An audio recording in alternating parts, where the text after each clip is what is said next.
¿Qué Jesús elegirías? No es que hay más de un Jesús, no es que hay más de un Mesías, sino que vamos a ver que en tiempos de Cristo, y esto también pasa en nuestros días, las personas, la sociedad, la iglesia o las iglesias pueden tener diferentes conceptos de Jesús y pueden formarse así como diferentes Jesús, ¿verdad?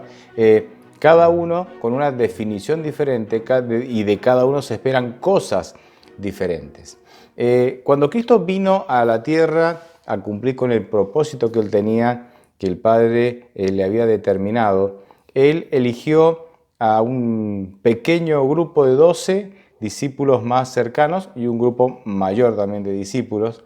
Y Él tenía en mente dos cosas y en el tiempo que pasó con ellos, Él tenía que dejar claro en la mente de sus discípulos estos dos conceptos que ellos transmitirían, que nosotros lo estamos recibiendo también, estos dos conceptos por medio de la Escritura. Cristo tenía que dejar claro en la mente de ellos quién era Cristo, quién era Él y cuál era el propósito por el cual había venido aquí a la tierra. Bien, hay un pasaje que de alguna manera resume esto y por eso me voy a detener en ese pasaje y está en Mateo 16 del 13 al 20. El pasaje lo vamos a leer juntos, dice lo siguiente. Al llegar a la región de Cesarea de Filipo, Jesús preguntó a sus discípulos, ¿quién dice la gente que es el Hijo del Hombre? Ellos dijeron, unos dicen que es Juan el Bautista, otros que es Elías y otros que es Jeremías o alguno de los profetas. Y él les preguntó, ¿y ustedes? ¿Quién dicen que soy yo?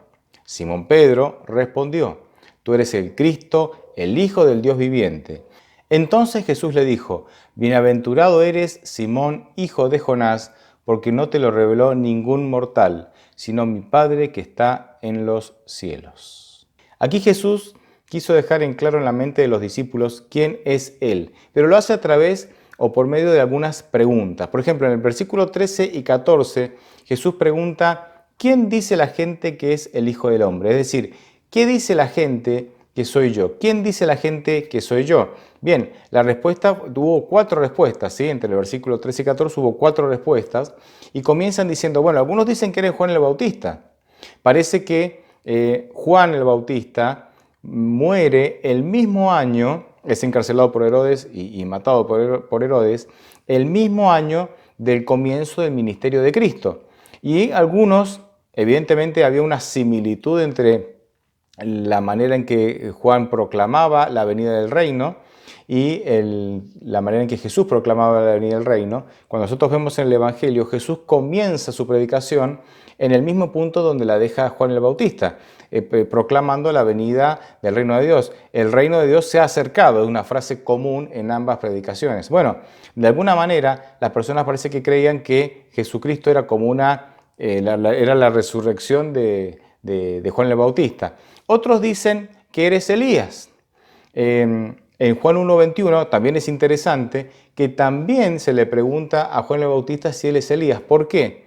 Porque en la Mishnah Shekalim, que es uno de los libros que de alguna manera encierra algunas tradiciones judías, se decía que Elías iba a venir en persona. Recuerden que Elías no murió, fue llevado al cielo en un carruaje de fuego, que Elías bajaría en persona a anunciar la venida del Mesías. Así es que, ya que Juan el Bautista y Jesucristo anunciaban la venida del reino, ¿sí? Entonces se preguntaban, ¿eres tú Elías? De alguna manera haciendo alusión a esta tradición que se había popularizado por medio de la Mishnah.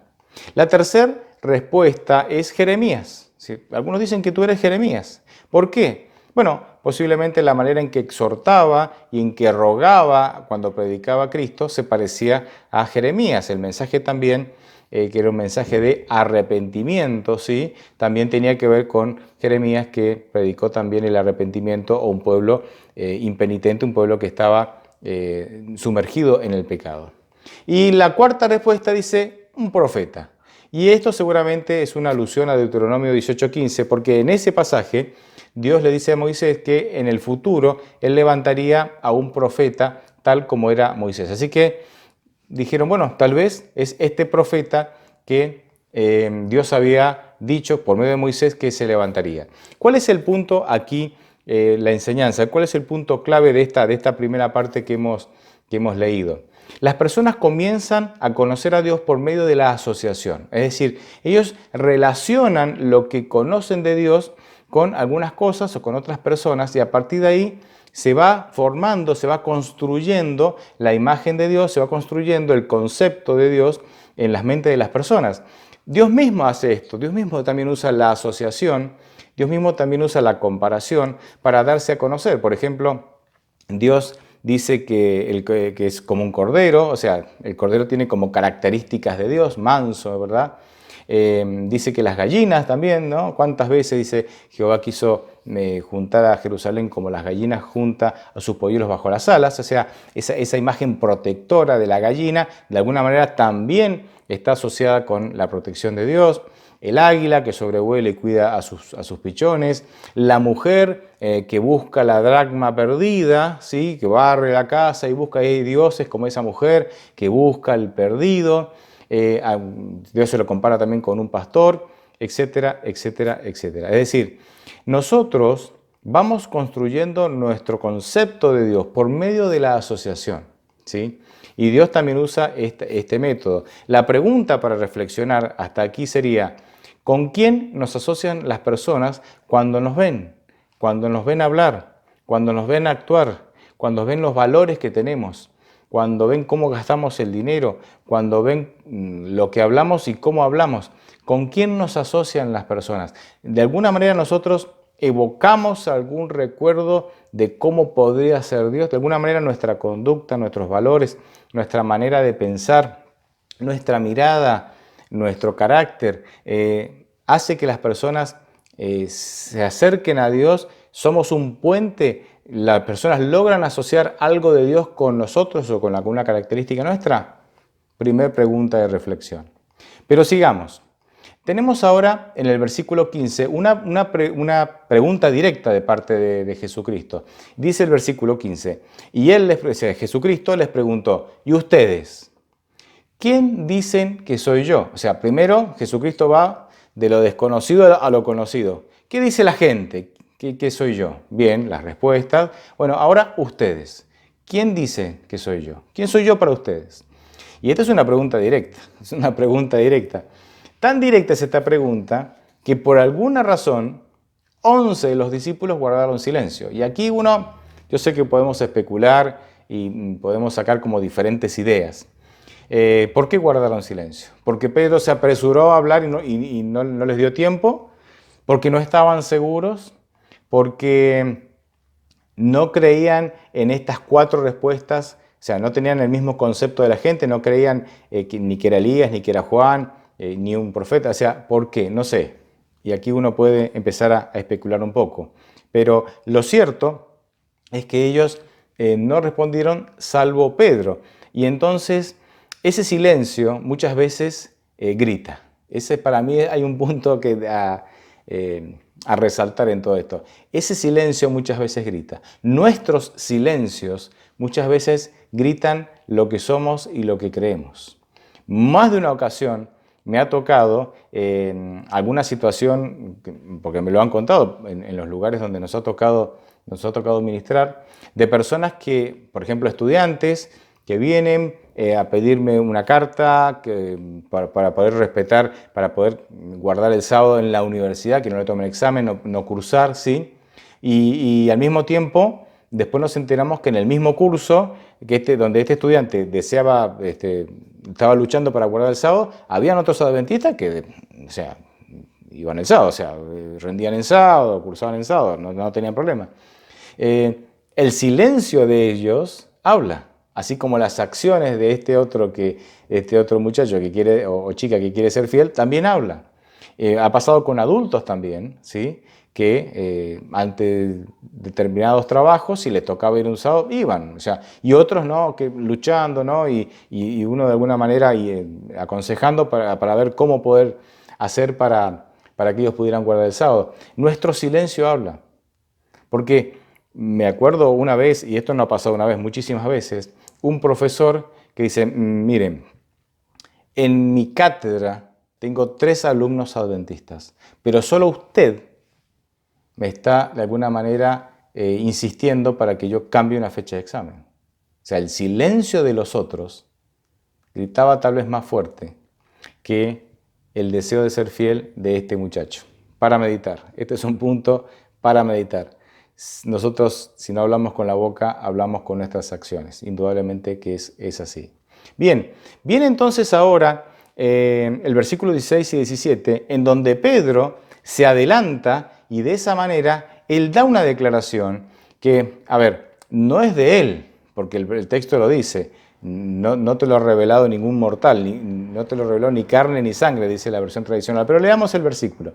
Dice ahí el versículo 16-17, ya lo leímos recién, pero lo repasamos. Simón Pedro respondió, tú eres el Cristo, el Hijo del Dios viviente. Entonces Jesús le dijo, bienaventurado eres, Simón, hijo de Jonás, porque no te lo reveló ningún mortal, sino mi Padre que está en los cielos. Lo primero que encontramos aquí es que solo por medio de una revelación de Dios, nosotros entendemos quién es Cristo. Solo por medio de un acto determinado de Dios en revelarse, nosotros entendemos quién es Dios. Nosotros lo que tenemos que hacer es tener fe en esa revelación. Imaginen, por ejemplo, y esto se da en todas las escrituras, imaginen, por ejemplo, Adán y Eva. Cuando fue creado Adán, estaba, digamos, todo el mundo había sido creado, plantas, animales, los astros, todo. Y cuando fue creada Eva, Adán estaba durmiendo. O sea que Adán y Eva no vieron la creación, ¿sí? No vieron el momento el momento de la creación. ¿Qué pasa entonces? Ahora Dios se les revela y les dice, yo soy el creador de ustedes, yo hice todo esto, ahí está la revelación. Y lo que les quedaba a Adán y Eva era tener fe en esa revelación. Igual pasa con nosotros, y esto pasa en todas las escrituras. Dios se revela de alguna manera, da evidencias, a veces no da todas las evidencias, pero da evidencia suficiente para que nosotros podamos ejercer fe. La fe no se ejerce de la nada, la fe está basada en evidencias. Ahora, Dios no va a suplir toda duda, porque ya nosotros hemos visto eso, Dios no suple toda duda. A veces pienso, ¿no? ¿Por qué Dios no hace aparecer el arca de Noé para que todos los escépticos dejen de dudar de que existió o no el diluvio? No, hay muchas evidencias de un diluvio, de una catástrofe, de un diluvio a nivel mundial, pero Dios no va a dar todas las evidencias para cerrar la boca de todos los que dudan, ¿sí? Para tapar toda duda. Da la evidencia suficiente para que nosotros tengamos fe. Entonces, nuestra relación con Dios funciona de esta manera. Él da evidencia, Él se revela a través de esa evidencia y nosotros tenemos que tener fe. Cuando Él dice, yo te voy a cuidar, ahí se está revelando, yo te voy a cuidar así como he cuidado a todos mis hijos, y ahí está la evidencia histórica de cómo Él ha cuidado a todos sus hijos, está la evidencia testimonial de cómo cuida hoy a sus hijos. Ahora nosotros tenemos que ejercer fe en esa promesa, en esa revelación, y creer que Él nos va a cuidar si nosotros se lo permitimos. Bien, este es un principio que de alguna manera nos ayuda a entender cómo es la dinámica de la religión. Pero quiero detenerme también en otro personaje, en otra persona en la Biblia que también tuvo que enfrentar esta pregunta. Por ejemplo, Pablo. ¿Quién era Jesús para Pablo? Él lo cuenta de manera muy interesante en 1 Corintios 15, del 3 al 8. Déjenme entonces compartir con ustedes este pasaje, el texto, que dice lo siguiente.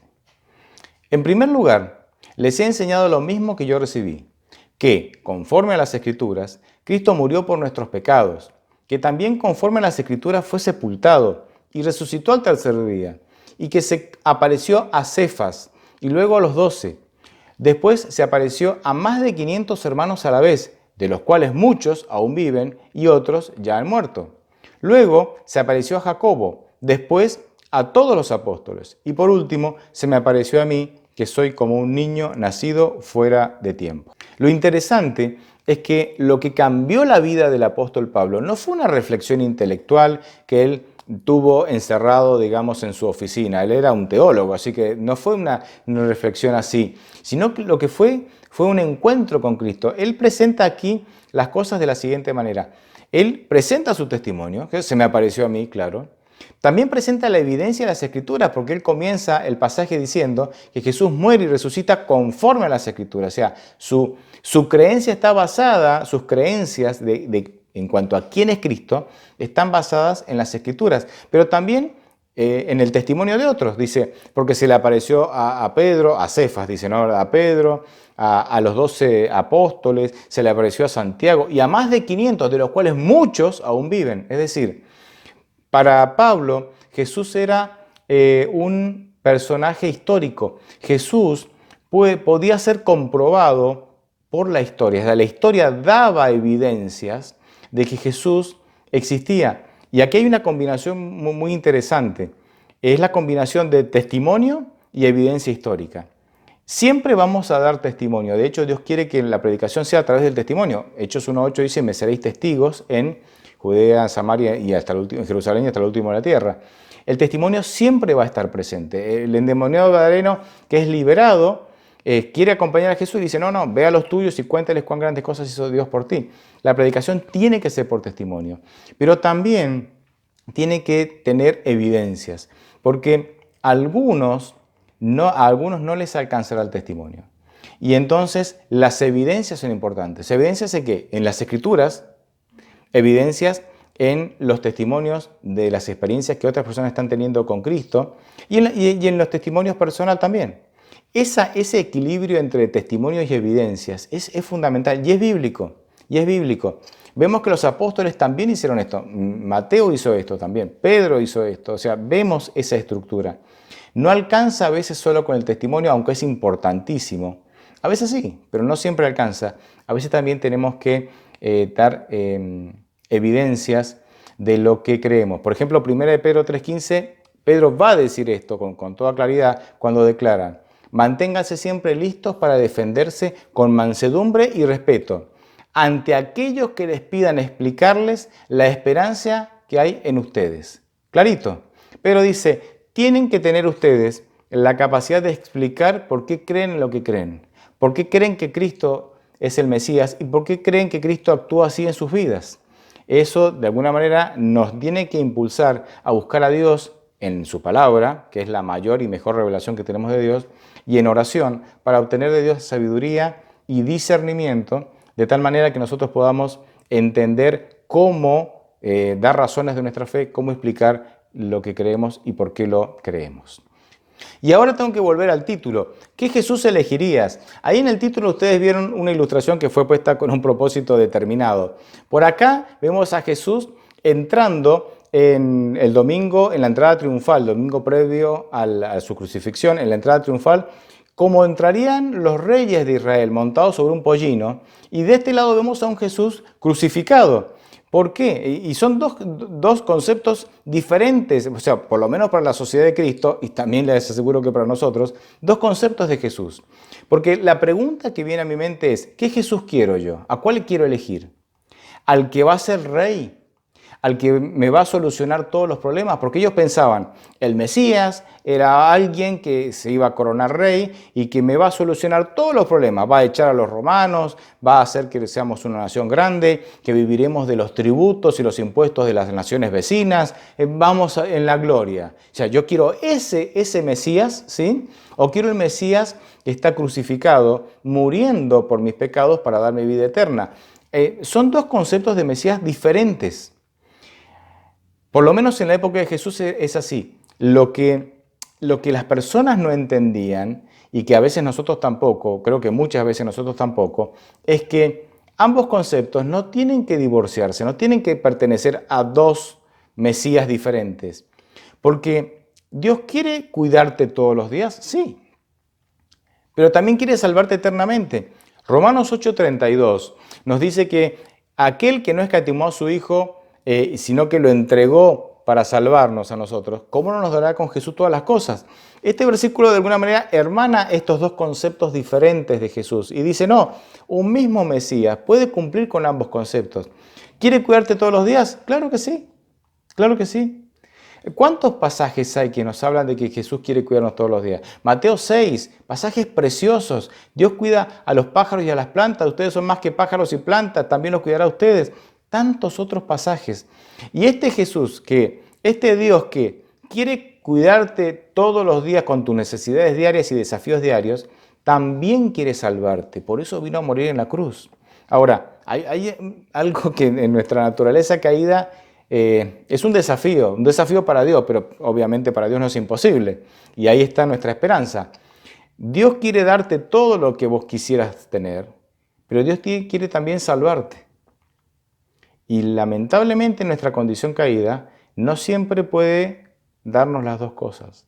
Porque si nos diera todo, es muy probable que no nos salvaríamos. Nos distraemos y nos abocamos a estas cosas, ¿no? Y no nos podría salvar. Entonces Dios tiene que mirar ese equilibrio y Él tiene el discernimiento, el poder y el amor necesario para poder lograr ese equilibrio y poder darnos ambas cosas y poder salvarnos, que es lo más importante. Jesús mismo lo dijo, ¿de qué te sirve tener todo si vas a perder tu alma? O sea, obviamente el énfasis está en la salvación, en la vida eterna.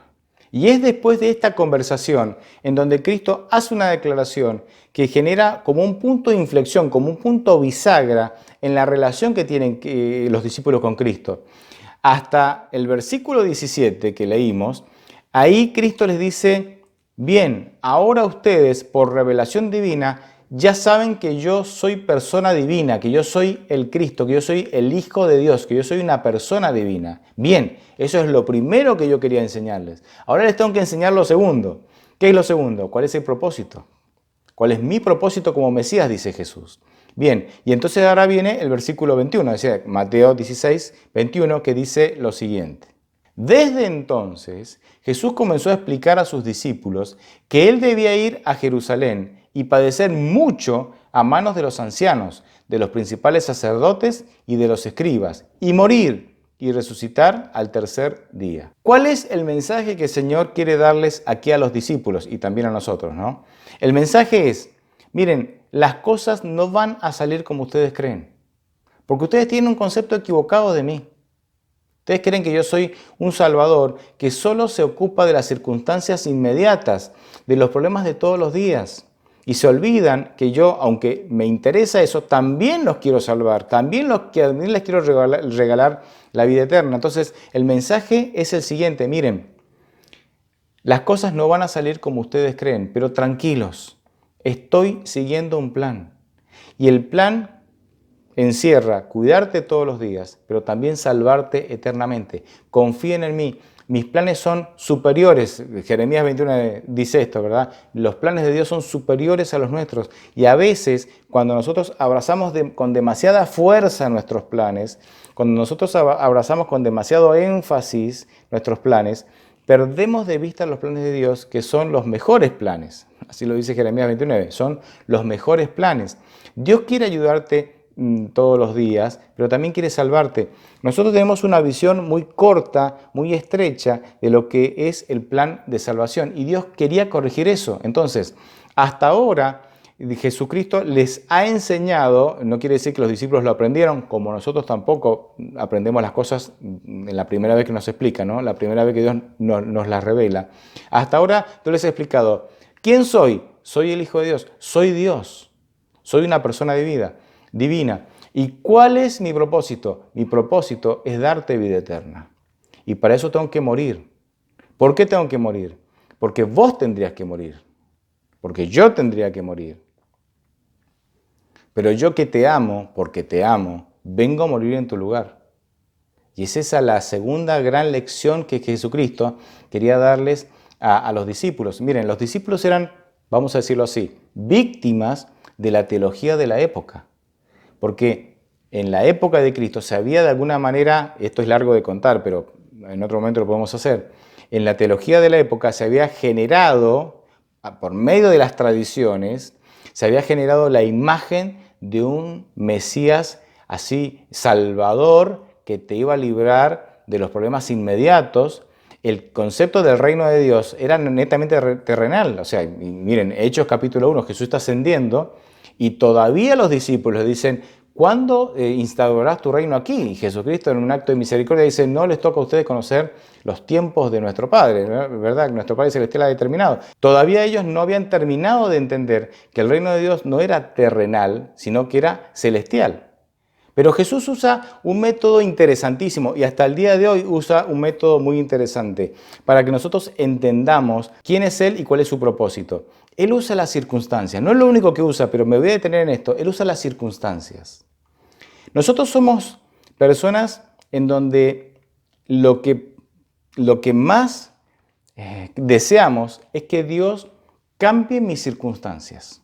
Que me dé un mejor trabajo, que me arregle mi matrimonio, que me sane, Y no está mal. No está mal. Son necesidades reales. La mayoría de las veces son necesidades reales. No está mal. Pero Dios hay tanto énfasis en las circunstancias que Dios va a usar entonces las circunstancias para enseñarnos algunas cosas. ¿Qué nos quiere enseñar Dios cuando pasamos por circunstancias difíciles? Lo que nos quiere enseñar es, ustedes no pueden, confíen en mí.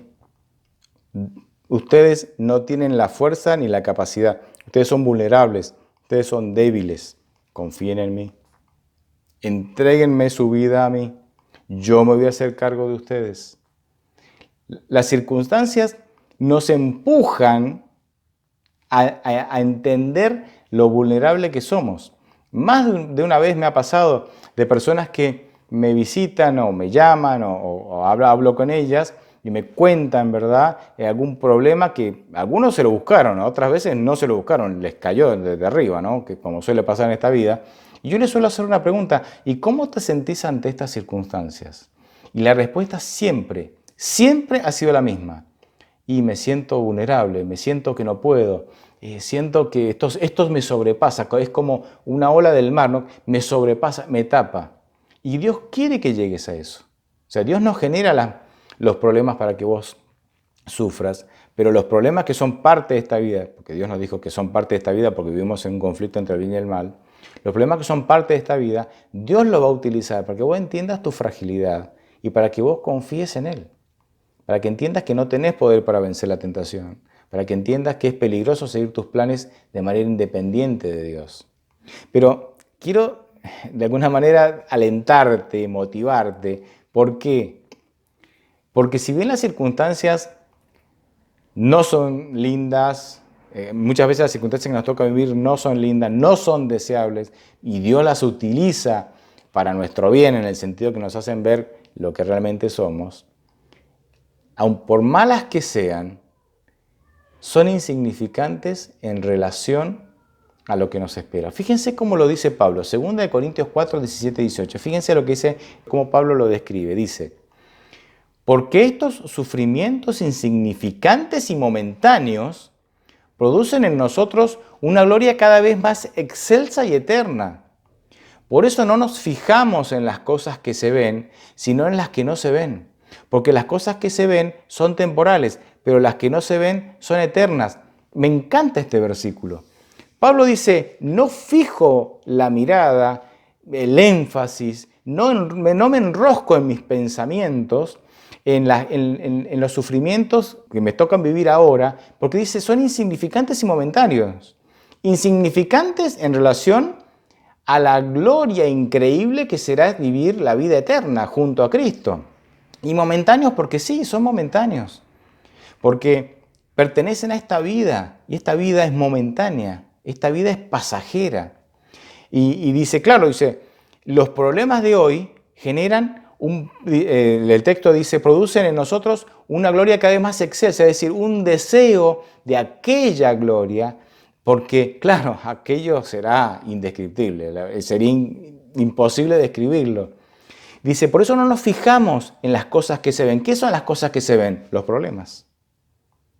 Porque las cosas que se ven, tus problemas, tus desafíos, tu fragilidad, ¿sí?, dice, son temporales. Fijamos nuestros ojos en las que no se ven, es decir, las que yo creo por fe. La vida eterna se cree y se acepta por fe, porque las cosas que no se ven, esas son las reales, esas son eternas, esas son las que duran para siempre. No nos enrosquemos, no nos amarguemos por las circunstancias difíciles que estás viviendo. Dios ya prometió resolverlas. Sí, en sus tiempos, sí, con sus métodos, sí, muchas veces no de la manera que nosotros quisiéramos, pero Él es más sabio que nosotros, Él sabe.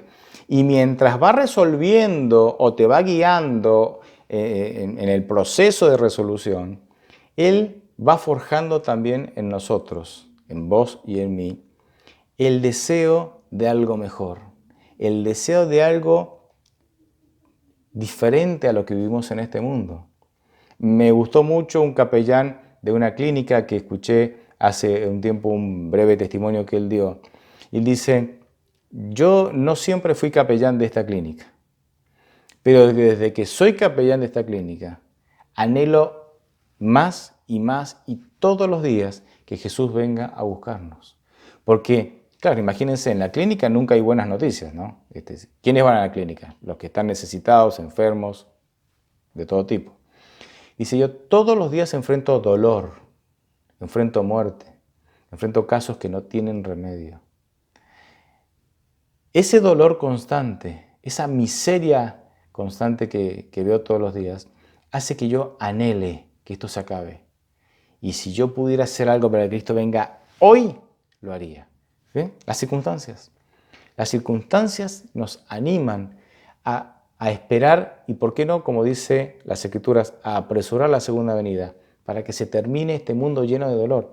Pero miren, quiero compartir también con ustedes una cita. Es una de mis citas favoritas. Está en Notas Biográficas, páginas 74 y 75. Y tiene que ver con este contraste que hay entre lo que Dios nos ha preparado, que podemos ya empezar a vivirlo desde ahora, cuando el Espíritu Santo está con nosotros, pero que terminaremos y que lo viviremos en su plenitud cuando Cristo venga a buscarnos. El contraste entre eso y los problemas y los desafíos que vivimos todos los días. La cita dice lo siguiente: todos nosotros nos ubicamos bajo el árbol de la vida y nos sentamos para contemplar la gloria de aquel paraje, cuando los hermanos Fitch y Stockman, que habían predicado el Evangelio del Reino a quienes Dios había puesto en el sepulcro para salvarlos, se llegaron a nosotros y nos preguntaron qué había sucedido mientras ellos dormían, es decir, mientras estaban muertos. Quisimos referirles las mayores pruebas por las que habíamos pasado, o sea, ¿qué fue lo peor que nos pasó? Pero estas resultaban tan insignificantes frente a la incomparable y eterna gloria que nos rodeaba, que nada pudimos decirles y todos exclamamos, ¡Aleluya! Muy poco nos ha costado el cielo. Esta es una visión que tiene Elena de White y ella de alguna manera se le presenta, se le adelanta lo que vivirá cuando Cristo venga a buscarnos. Y no quiero explicar el contexto porque me demoraría, pero me gusta la parte final. Cuéntenos qué dificultades, qué pasó. Y dice, no, claro, vieron lo que es la mente humana, ¿no? No, siempre que nos dicen cómo, o sea, tenemos que recordar, normalmente evocamos los recuerdos negativos, ¿no? Dice que hicimos un esfuerzo por intentar pensar todas las cosas malas que me pasaron aquí. Y miren que nos pueden pasar cosas malas. Dice, pero claro, era tan glorioso lo que estábamos viviendo, que las cosas malas que nos habían pasado eran insignificantes. Nada, era un granito. Y no pudimos contarlas, no pudimos referirlas, no pudimos hacer mención de nada. Al contrario, lo que se generó en nosotros es el deseo de exclamar y gritar aleluya, o sea, gloria a Dios. Muy poco nos ha costado el cielo. Yo sé que ahora puedes estar pasando por circunstancias difíciles y parece que que el mundo se va a caer, que el mundo se va a terminar. Pero tranquilo, tenemos un Mesías que quiere cuidarte todos los días.